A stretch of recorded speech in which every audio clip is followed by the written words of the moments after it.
Oke, jumpa lagi di channel ini ya. Sudah lama tidak update ya, udah berapa hari.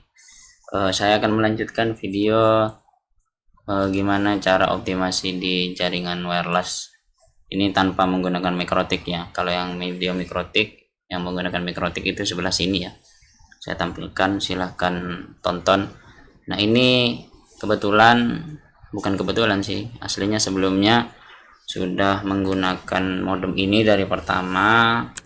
Saya gandengkan dengan mikrotik. Kenapa saya tidak pakai access point ini? Karena ini bawaan dari Xpon ya bilangnya ya. Jadi punyanya Fiber Home atau merek yang lain ya. Kebetulan ini dari ISP lokal saya, penyedia jasanya ya, atau ya istilahnya RT RW net in service-nya ya. Nah, jika teman-teman menggunakan router atau bawaan dari pembawa atau layanan jasa internetnya, untuk cara optimasinya mungkin tidak 100% sama, tapi untuk tutorial dan caranya sedikit mirip ya, tergantung dari seri modem yang teman-teman gunakan di tempat masing-masing. Kebetulan di saya itu untuk aksesnya atau akses ke routernya itu saya ganti ya. Kalau default biasanya 192.168, itu biasanya 1.1 atau 0.1. Karena 0.1 ini saya gunakan untuk mikrotik dan service lain atau DHCP lain, saya di sini menggunakan IP 100 ya, 100.1. Jadi untuk ponnya atau akses ponnya itu saya ganti ya.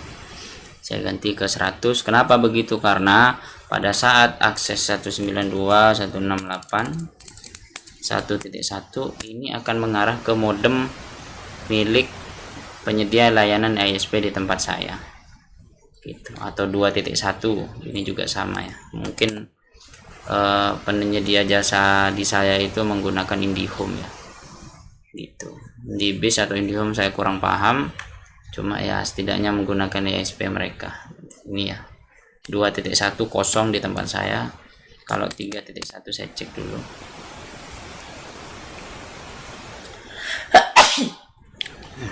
Kosong juga ya. Gimana ketahuannya di sini? Jadi di mikrotik itu ada fitur track route namanya. Nah nanti untuk tutorial itu nanti saya pisah ya. Nah di sini untuk aksesnya di saya itu kebetulan 100.1 ya. Saya zoom in.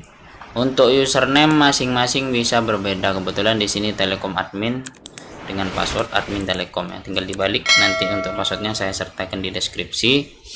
Kemudian tinggal login. Kalau untuk yang ZTE dan lain-lain itu Telkom DSO, admin usernya, kemudian passwordnya itu Telkom DSO. Nah sekalian saya review modem ini ya. Kebetulan modem ini ya bukan tidak bagus sih, bagus, cuma mungkin untuk powerfulnya kurang. Kenapa saya tambah mikrotik ya, untuk manajemen lain-lainnya itu masih kurang, tapi untuk penggunaan rumahan biasa itu cukup. Nah di sini ada modelnya itu GS3202, kemudian ini SN nya, hardware versionnya masih yang lama ya, ini Gipon ya, Gipon seriesnya. Kemudian software versionnya itu yang kelima. Nah di sini ada beberapa informasi, kemudian kayak network information. Jadi jangan kaget ya jika diklik ini agak nge-lag, karena beda dengan router-router yang biasanya. Nah ini dia subnet masknya. Ini dari konfigurasi di servernya ya. Kemudian ini dari koneksi atau konfigurasi dari provider. Kemudian di sini ada phone information. Yang pertama untuk phone-nya online seperti biasa, karena ini kalau tidak online jadi tidak bisa connect. Untuk optikalnya itu di -20 ya, ya lumayan lah. Kemudian di temperaturnya itu di 54 normal. Kemudian untuk setting wirelessnya itu di sebelah sini nanti. Nah di sini ada beberapa yang teman-teman mungkin informasinya. Jadi jika di rumah teman-teman internetnya itu tidak stabil, terkadang ininya kurang ya, atau ini lebih dari minus 20. Aslinya minus 21, 22 itu masih aman, cuma kurang normal. Normal itu di minus 20 sampai di minus 16 itu sudah normal. Tapi kalau di bawah minus 16 itu akan sedikit merusak atau mungkin panas ya ke device-nya gitu. Nah, selanjutnya untuk tahap settingannya itu sama, ada di network.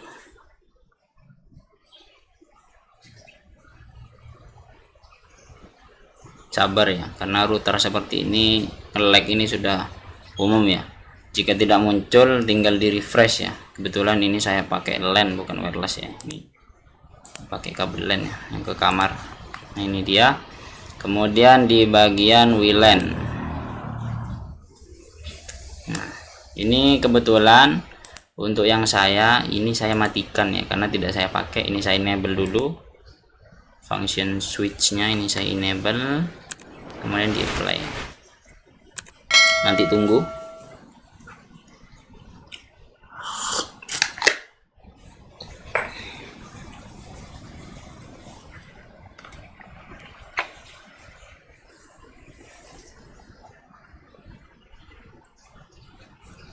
Sabar ya, agak lama karena memang dari sisi routernya itu sedikit membagongkan ya. Kemudian channel seperti biasa BGN, untuk mode selectionnya ini BGN ya, karena jika teman-teman pilih B atau G kecepatannya itu tidak tidak optimal lah, tidak maksimal.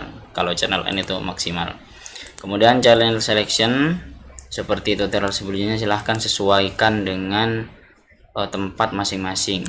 Sisa menggunakan WiFi analyzer dan lain-lain. Untuk transmit power tetap pakai 100% karena biar performanya itu keluar. Kemudian SSID-nya silahkan pilih mau SSID 1, 2 dan 3. Kalau di saya kemudian prefer SSID 1. Untuk ininya SSID-nya, name-nya sesuaikan dengan kebutuhan teman-teman. Bisa pakai di rumah saja boleh seperti punya saya, karena saya tidak pakai WiFi, atau mungkin nama WiFi-nya di rumahnya silahkan diisi. Kemudian bandwidth selectionnya tetap di 2040 karena di 20 ini untuk range yang panjang, kemudian di 40 MHz ini untuk range yang pendek namun bandwidthnya itu lebih besar ya, atau channelnya lebih besar. Kemudian rate-nya teman-teman pilih sesuai. Kalau saya itu kenapa di auto, karena ada beberapa device itu tidak support yang maksimal seperti itu. Saya tekankan lagi, ada beberapa device itu tidak support di atas 240 ini ya, 240 atau 120-an ke atas ini ada yang tidak support ya, karena di tempat saya atau TKP saya itu masih ya tergolong masih desa lah, tapi desa cuma tidak terlalu desanya banget, karena rata-rata device atau HP di daerah saya atau klien, bukan klien sih ya, tetangga-tetangga yang pakai atau saya kasih akses untuk hanya bisa WA dan lain-lain, itu masih RAM 2 kayak Realme C3, J2 Prime dan ya kelas-kelas itu. Kemudian background sendingnya nih tetapkan, kemudian SSID-nya di enable, safety settingnya ini pakai WPA2 ya untuk passwordnya. Ini untuk passwordnya teman-teman silahkan isi, silahkan sesuaikan. Kemudian TKIP dan AS ya, kalau mau dipilih salah satu boleh, kemudian di apply. Nah setelah ini di apply sudah ya.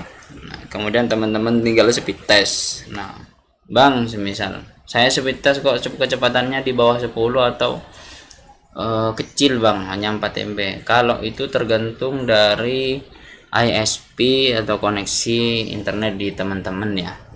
Kebetulan karena di saya itu hanya sekitar 8 Mbps, ini ya saya speed test. Speed test ini pakai Okla ya. Ini saya minimize dulu. Ini kayaknya ada yang pakai deh. Udah ada. Ini saya continue. Kemudian saya mulai.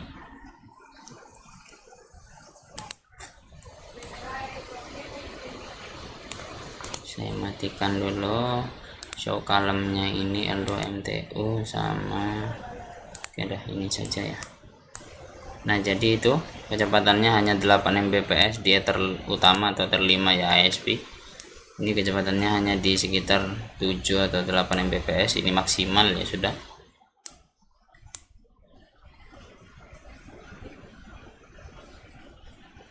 Nah, kemudian untuk uploadnya itu di sekitar 4 Mbps ya, karena ya sedikit banyak kalau LAN atau ISP lokal itu biasanya rata-rata seperti itu ya. Namun untuk sekarang kecepatan seperti itu sudah tidak lumrah ya. Nah ini dia itu. Jadi untuk maksimalnya teman-teman bisa didapatkan dari internet masing-masing. Jika menggunakan server lokal, kebetulan saya malas mau pindah ya dari Mikrotik ke router ini. Jadi untuk konfigurasinya seperti ini. Jika teman-teman ngejar bandwidth atau ada NAS lokal kemudian server lokal, bisa menggunakan yang 40 saja ya, apalagi tidak terlalu jauh dengan akses point. Mungkin seperti itu saja ya, kurang lebihnya mohon maaf. Jangan lupa like, komen ya, terutama subscribe ya, karena subscribe teman-teman itu membantu channel ini ya. Ini saya login dulu.